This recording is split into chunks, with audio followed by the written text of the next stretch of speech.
জয় মা উলাইচণ্ডী। দিনটা ছিল বুদ্ধ পূর্ণিমার দিন, আর এই দিনে কিন্তু আমাদের বীরনগরে অনুষ্ঠিত হয় ঐতিহাসিক মা উলাইচণ্ডীর পুজো। তো সেই কারণেই সকাল সকাল স্নান করে চলে গেছিলাম মায়ের কাছে পুজো দিতে। আর এই পুজোটা কিন্তু এখানে রাত 12টার থেকে শুরু হয়ে যায়। যেহেতু আমরা প্রচণ্ড ঘুম কাতুরে, তাই জন্যে আর আমাদের রাত্রিবেলা যাওয়া হয়ে ওঠেনি, আমরা সকালেই গেছিলাম।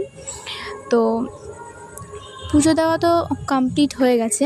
পুজো দিয়ে নেওয়ার পরেই প্রচণ্ড খিদে পেয়ে গেছিলো, তাই দেখো আমরা কিন্তু ঘুগনি খেয়ে নিয়েছিলাম, আর তারপরেই নিয়েছিলাম আইসক্রিম। তারপরে দেখা হয়ে গেল মামামের সাথে। মানে এটা হচ্ছে আমার মেজদার মেয়ে। তো যাই হোক, তারপরে আমরা নিয়েছিলাম কাঁচা আমের শরবত, মানে আম পোড়ার শরবত। আম পোড়াটা কিন্তু খুব সুন্দর ছিল।